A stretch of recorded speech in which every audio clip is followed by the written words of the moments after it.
Assalamualaikum warahmatullahi wabarakatuh. Selamat pagi Bapak Ibu dosen dan teman-teman sekalian. Sebelum kami memulai presentasi, saya ingin bertanya, siapa yang pernah terjebak banjir? Hampir semua orang pasti pernah kan merasakan dampaknya, baik secara langsung maupun melalui berita di televisi.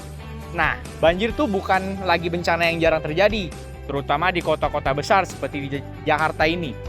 Oleh karena itu, kelompok kami membahas studi kasus banjir di Kelurahan Kampung Melayu, Kecamatan Jatinegara, Jakarta Timur. Nah, tujuan laporan ini dan pembuatan video ini adalah untuk memahami penyebab banjir, dampaknya, serta mengetahui upaya-upaya mitigasi yang dapat dilakukan untuk mengurangi resiko banjir di masa depan. Stay tune video ini. Lalu, apa sebenarnya banjir? Banjir merupakan bencana hidrometeorologi yang terjadi ketika volume air melebihi kapasitas sungai maupun drainasenya, sehingga menggenangi wilayah yang biasanya kering. Karakteristik dari banjir sendiri biasanya itu terjadi di musim hujan, terutama di daerah dataran rendah, bantaran sungai, dan juga kawasan perkotaan dengan sistem drainase yang kurang baik. Nah, selain itu, di Indonesia juga mengalami daerah yang banjir, antara lain Jakarta, kawasan Das Citarum di Bandung, dan juga Semarang yang mengalami banjir rob.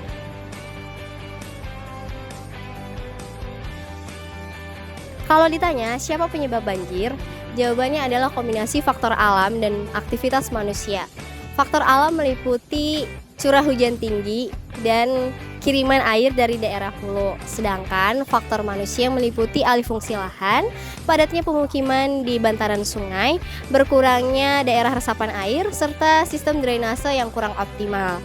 Akibatnya, kawasan pemukiman, jalan, fasilitas umum, hingga kawasan usaha di Kampung Melayu menjadi wilayah yang paling terdampak banjir. Kalau kita bertanya siapa yang menyebabkan banjir di Sungai Ciliwung, jawabannya bukan hanya alam, tetapi juga manusia. Kalau dari faktor alam, banjir di Sungai Ciliwung terjadi karena peningkatan curah hujan dan juga kiriman air dari Bogor yang meningkatkan debit air di Sungai Ciliwung. Sementara kalau dari faktor manusia, banyak daerah resapan yang sekarang berubah menjadi pemukiman, kemudian drainase yang kurang optimal, dan juga banyak sampah yang menyumbat saluran air.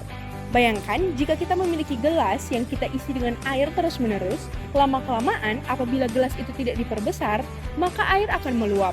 Kondisi inilah yang terjadi di Sungai Ciliwung pada saat musim hujan tiba. Oke, selanjutnya itu ada dampak banjir. Dampak banjir tidak hanya berupa genangan air. Secara fisik, banjir merusak rumah, jalan, drainase, serta fasilitas umum. Namun, dampak yang sering terlupakan adalah dampak sosial dan ekonomi.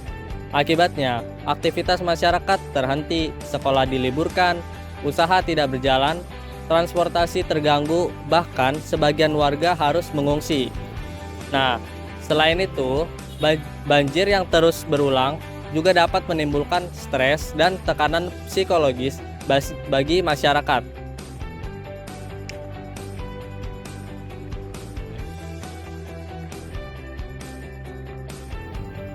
Lalu, bagaimana cara mengurangi risiko banjir? Nah, mitigasi ini dibagi menjadi dua. Yang pertama adalah mitigasi struktural, seperti memperbaiki sistem drainase, membangun sumur resapan, menyediakan ruang terbuka hijau, dan menata kembali kawasan pemukiman yang berada di daerah rawan banjir. Nah, sedangkan mitigasi non-struktural dilakukan melalui edukasi kepada masyarakat, pelatihan kesiapsiagaan, sistem peringatan dini, serta memperkuat kerjasama antar pemerintah dan masyarakat. Karena pada dasarnya penanganan banjir tidak hanya menjadi tanggung jawab pemerintah, tetapi juga seluruh masyarakat. Sebagai penutup, dapat kami simpulkan bahwa banjir di Kampung Melayu terjadi dikarenakan kombinasi antara faktor alam dan aktivitas manusia. Curah hujan tinggi, luapan Sungai Ciliwung, serta berkurangnya daerah resapan yang membuat wilayah ini sangat rentan terhadap banjir. Dalam mitigasi yang tepat, yang harus dilakukan melalui pembangunan dan infrastruktur yang lebih baik, penataan kawasan rawan banjir, dan peningkatan kesadaran masyarakat dalam menjaga lingkungan.